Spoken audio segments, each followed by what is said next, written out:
Today, I want to use the age-old question of what came first, the chicken or the egg, and apply that to businesses using the variables of product and gross margin. Hi, I'm Laura Vandenherk, and I work with individuals and businesses from startup to 100 million. And in developed countries, there are saturated markets and pressures to operate sustainably.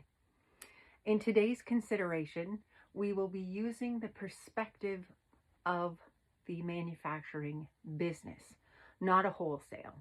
A wholesale business is a business that acquires products and then just resells them on the market as they are with few or no adjustments. Manufacturing businesses are those who build a product from nothing using raw materials and inputs, and then they have a product. And I want you to keep in mind that when businesses are in balance, they create sustainable economies, and that equates to sustainable commerce. So first, I want to introduce the variables of product and gross margin. And products, I've already said what they are. They are tangible. They are something that the business creates, and they create a cost of goods sold, and that is the value, the dollar amount of the inputs that they incurred in order to be produced. They are a noun. Gross margin is found on the accounting statement, the income statement, or profit and loss statement. It is an equation. Gross margin equals the sales revenue or sales price less the cost of goods sold. So it is the profit directly attained from selling the good without taking any of the other business expenses into account. So on the income statement, the gross margin is there, and it is a value that is meant to absorb all of the rest of the business's operational, general selling and admin expenses, etc.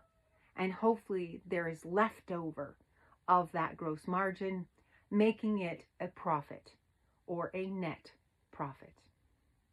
So the first question that I want to ask is, what came first?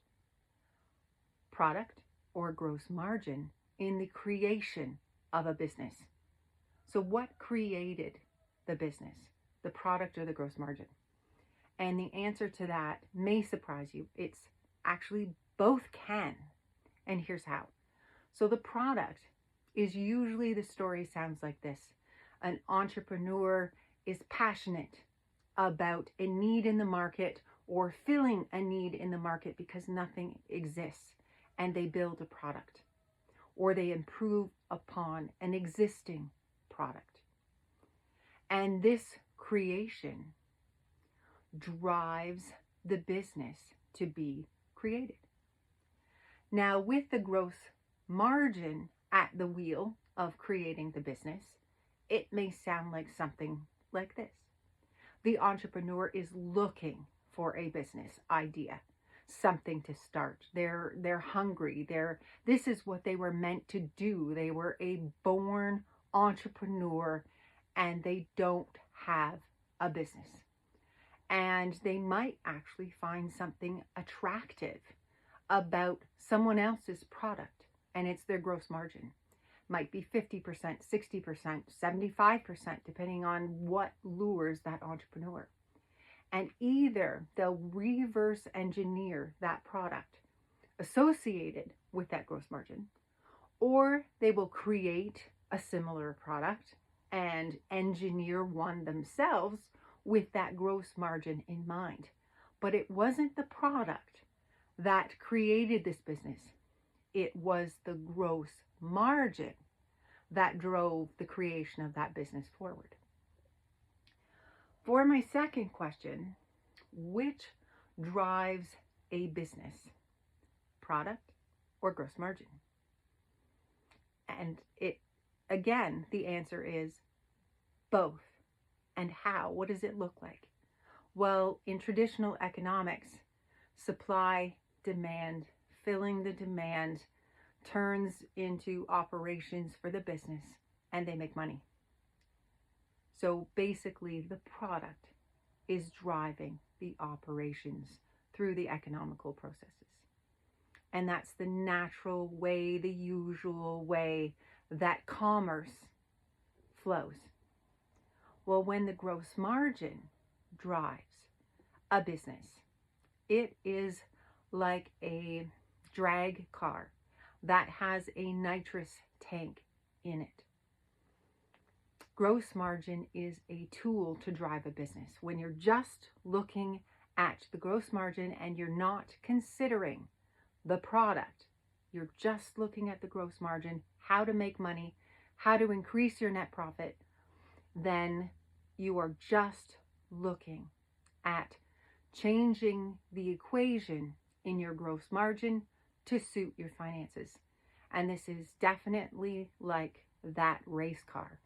And they usually hit that tank right at the end of their race so that they can win it, speed away and win it. But they can't drive that car with that tank for the whole entire race because it might damage that car. So I want you to consider in these examples that product and gross margin have actually been separated from each other, when that's really not true.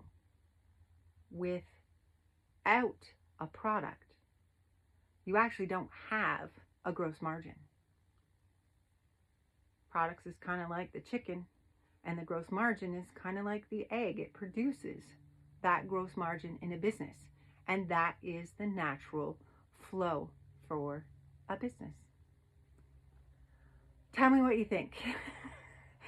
I am working with business owners or client partners from August 1st until November 29th this year. Visit my website at www.nakedacresfarmstead.ca. Cheers, folks.